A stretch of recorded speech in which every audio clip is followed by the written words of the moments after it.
Hello बच्चों, स्वागत है आज के क्लास में। तो जैसे कि आप लोग जान रहे हैं कि हम लोग क्लास 7 का साइंस का चैप्टर नंबर 1 जो कि बायोलॉजी का चैप्टर है उसके बारे में हम लोग क्या कर रहे हैं, चर्चा कर रहे हैं। इसका 4 पार्ट आ चुका है। आज हम लोग 5वां पार्ट को क्या करेंगे, चर्चा करेंगे। तो 5वां पार्ट में हम लोग क्या चीज के बारे में चर्चा करेंगे।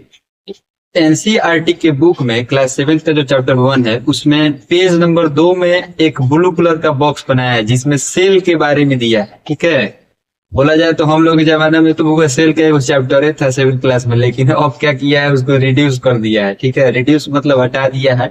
हटाया मतलब उसके बारे में उतना नहीं पढ़ाया है, थोड़ा सा जानकारी दे दिया है एक बॉक्स में। ठीक है, तो उसको जानना हम लोगों को जरूरी था, तो हम सोचे कि इसको भी इसमें हम लोग क्या करें, चर्चा कर लें। जब चैप्टर 1 का चर्चा हम लोग कर रहे हैं तो सेल का भी सेल का भी चर्चा करना हम लोगों को क्या है, जरूरी है।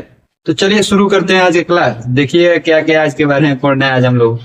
तो देखेंगे सबसे पहले एक डायग्राम दिया गया है। ठीक है, उस डायग्राम को भी हम लोग देखेंगे। टेंशन नहीं लेना है, जब निहाल सर है तो टेंशन लेने का कोनो बात नहीं है। ठीक है, तो चलिए शुरू करते हैं। सबसे पहले हुआ चैप्टर का नाम, जैसा कि आप लोग जानते हैं, क्या है, न्यूट्रिशन इन प्लांट। आप लोग जानते हैं इसको हम लोग पार्ट 1, पार्ट 2 और पार्ट 3, पार्ट 4 देख चुके हैं। आज हम लोग को देखना है पार्ट नंबर 5। क्या देखना है, पार्ट नंबर 5, जिसमें हम लोग सेल के बारे में चर्चा करेंगे। क्या चीज के बारे में चर्चा करेंगे, सेल। सेल क्या होता है, तो चलिए देखिएगा हुआ ध्यान से। You have seen that building are made up of bricks. बोल रहा है जैसे कि आप लोग जानते हैं, देखते हैं कि जैसे कि घर और बनता है हम लोग का घर, तो क्या चीज से बनता है, छोटा छोटा ब्रिक्स से बनता है। सीमेंट बालू सब उसमें मिलता है, मतलब ब्रिक्स उसमें एक अहम भूमिका निभाता है कि नहीं, दीवार वो जुड़ाता है तो वो कितना छोटा छोटा रहता है। वैसे ही सिमिलरली, उसी के जैसा, the bodies of living organism, जो बॉडी होता है लिविंग ऑर्गेनिज्म का, यानी कि लिविंग ऑर्गेनिज्म का जो अंग होता है, are made up of tiny unit called cell. उसी को क्या बोला जाता है होगा, और मतलब जो हम लोग का लिविंग ऑर्गेनिज्म का जो बॉडी है वह क्या चीज से बनता है, तो टीनी यूनिट से। क्या चीज बनता है, टीनी यूनिट से, यानी कि छोटा छोटा यूनिट से बनता है। जिस यूनिट को हम लोग क्या चीज के नाम से जानते हैं, तो सेल के नाम से जाना जाता है। क्या चीज के नाम से जाना जाता है, सेल के नाम से। ठीक है, वही सेल का ये डायग्राम दिया गया है हुआ। ठीक है, पहले ये समझ लीजिए पूरा, उसके बाद डायग्राम वो समझ लीजिए। ठीक है, बड़ा मजा आएगा। पहले इसको समझ लीजिए, उसके बाद इसको समझिएगा ना, तो बहुत मजा आएगा। ठीक है, चलिए ध्यान दीजिए। दूसरा नंबर पॉइंट, ये पॉइंट हो गया सेल।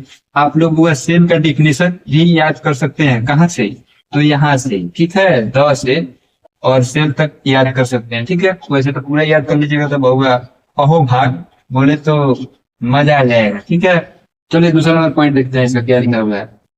दूसरा नंबर पॉइंट तो देखिएगा क्या लिखा हुआ है, the cell can be seen only under the microscope. बोल रहा है कि सेल जो होता है, यानी कि ये जो सेल जो है ना, उसको हम लोग क्या चीज के मतलब माध्यम से देखते हैं, तो माइक्रोस्कोप। एगो वो मशीन होता है। ठीक है, मशीन बोले तो यंत्र। ठीक है ना, जो कि उसका नाम क्या है, माइक्रोस्कोप। माइक्रोस्कोप बोले तो बहुत बहुत तरह का आता है माइक्रोस्कोप। छोटा भी माइक्रोस्कोप होता है और बहुत बड़ा बड़ा भी माइक्रोस्कोप होता है। यानी बोले तो वो कम दाम का भी होता है, बोले तो बहुत बड़ा महंगा महंगा भी होता है। ठीक है ना, आप लोग स्कूल में जब जाते होइएगा लैब में तो देखे होइएगा माइक्रोस्कोप। ठीक है, उसी के अंडर इसको हम लोग देख सकते हैं। ठीक है ना, ऐसे हम लोग को इस आंख से नहीं दिखता है, दिखेगा तो केवल माइक्रोस्कोप में। चलिए ध्यान दीजिए। तीसरा नंबर point, some organism are made up of one cell. बोल रहा है कि कुछ जो ऑर्गेनिज्म होता है, यानी कि कुछ जो लिविंग ऑर्गेनिज्म होता है, वह क्या चीज से बनता है हुआ, वन सेल से बनता है। क्या चीज से बनता है, वन सेल से बने हुए रहते हैं। ठीक है, चलिए चौथा नंबर पॉइंट देखिएगा इसका, the cell is enclose by a thin outer boundary. बोल रहा है कि जो सेल होता है वह इनक्लोज रहता है, यानी कि बंद रहता है। क्या चीज से, तो एक बाउंड्री से, यानी कि एक रेखा से। ठीक है, उस रेखा को क्या बोलते हैं हम लोग, are called the cell membrane. उस रेखा को क्या बोला जाता है, सेल मेम्ब्रेन बोला जाता है। ठीक है, इधर से पढ़ के समझते चलिए, इधर हम लोग डायग्राम में समझ लेंगे कि सेल मेम्ब्रेन किसको बोला जाता है। ठीक है ना, चलिए छठा नंबर पॉइंट देखिएगा, centrally located spherical structure are called the nucleus. बोल रहा है कि सेल के अंदर एक छोटा सा स्ट्रक्चर आप लोग देख रहे होंगे, ये वाला स्ट्रक्चर ब्लैक कलर का स्ट्रक्चर दिख रहा है, जिसको हम लोग क्या बोलते हैं, न्यूक्लियस बोलते हैं। क्या बोलते हैं, न्यूक्लियस। चलिए लास्ट नंबर पॉइंट देखते हैं। The nucleus is surrounded by A jelly like substance. बोल रहा है कि जो न्यूक्लियस होता है वह क्या चीज से सराउंडेड रहता है, तो जेली लाइक सब्सटेंस से। क्या चीज से सराउंडेड रहता है, जेली लाइक सब्सटेंस, ठीक है ना। जेली, जेली चॉकलेट नहीं खाए, खाए ना, जेली टॉफी, टॉफी टॉफी, ठीक है। जेली जो गिलिर गिलिर रहता है, गिलिर गिलिर का मतलब बोले तो थोड़ा सा ढीला ढाला, ठीक है ना, सफा पानी के जैसा है ना, सफा हार्ड तो नहीं सके बॉबुलर टाइप का, ठीक है, उसी को बोलते हैं जेली लाइक। जेली टॉफी आप लोग खाए होंगे, ठीक है। एक जेली आता है, जस्ट जेली, खाया कि नहीं कमेंट में जरूर बताइएगा आप। आर कॉल्ड द साइटोप्लाज्म, उसको क्या बोला जाता है बुआ, साइटोप्लाज्म बोला जाता है। क्या बोला जाता है, साइटोप्लाज्म। चलिए ये भी समझ में आ गया होगा। चलिए बुआ एक बार कमेंट में जरूर बताइएगा समझ में आया कि नहीं। नहीं समझ में आया वो तो डायग्राम वो देख लीजिए, यहाँ पे छठ दिन समझ में आ जाएगा, ठीक है, क्या छठ दिन। चलिए ये है बुआ सेल का डायग्राम। क्या चीज का डायग्राम है, सेल का, ठीक है। इसमें सेल मेम्ब्रेन किसको बुलाया जाता है, जो ये बाउंड्री है ना, मतलब ये बाउंड्री देखिए, एक बार और रेड कलर से हम बना देते हैं, देखिएगा ये इसी बाउंड्री को क्या बुलाया जाता है, सेल मेम्ब्रेन बुलाया जाता है। क्या बुलाया जाता है, सेल मेम्ब्रेन। और साइटोप्लाज्म किसको बुलाया जाता है, तो ये ब्लू कलर से जो भरा हुआ है ना जेली लाइक सब्सटेंस, उसको क्या बुलाया जाता है, साइटोप्लाज्म, ठीक है।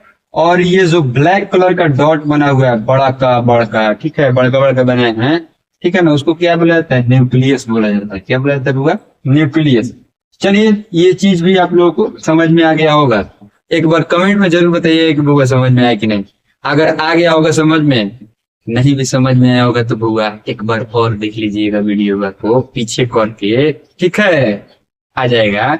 पहली बार में देख रहे होंगे तो कहीं ध्यान होगा, दूसरी जगह तो बुझ जाएगा होगा, लेकिन दूसरे के बार में देखिएगा तो जरूर बुझाएगा। नहीं बुझाने का सवाल ही नहीं है, क्योंकि ये निहाल सर का पढ़ाया हुआ है बुआ, नहीं बुझाने का सवाल फायदा नहीं होता है, ठीक है, यानी कि जब नहीं लेता है। चलिए तो मिलते हैं हम लोग अगले पार्ट में, ठीक है। इसके पार्ट लास्ट पार्ट में मतलब हम ट्राई करेंगे अगले वाले पार्ट में कि हम लोग क्या करेंगे, लास्ट कर दे इस चैप्टर को 6 पार्ट में, ठीक है ना, ट्राई करेंगे हम, ठीक है। उम्मीद है खत्म हो जाएगा, ठीक है ना, लास्ट टॉपिक है इसके बाद में, तो उसके बारे में हम लोग चर्चा करेंगे, ठीक है। तो चलिए मिलते हैं अगले पार्ट में, तब तक के लिए आप लोग अपना बहुत ख्याल रखिएगा बाबू, ठीक है। और वीडियो अच्छा लग रहा होगा तो एक बार लाइक कमेंट शेयर सब्सक्राइब कर दीजिएगा बाबू, ठीक है, और अपने दोस्त लोगों के पास में भेज दीजिएगा, ठीक है। तो चलिए मिलते हैं अगले पार्ट में, तब तक के लिए अपना ध्यान रखिएगा, बाय बाय बाबू।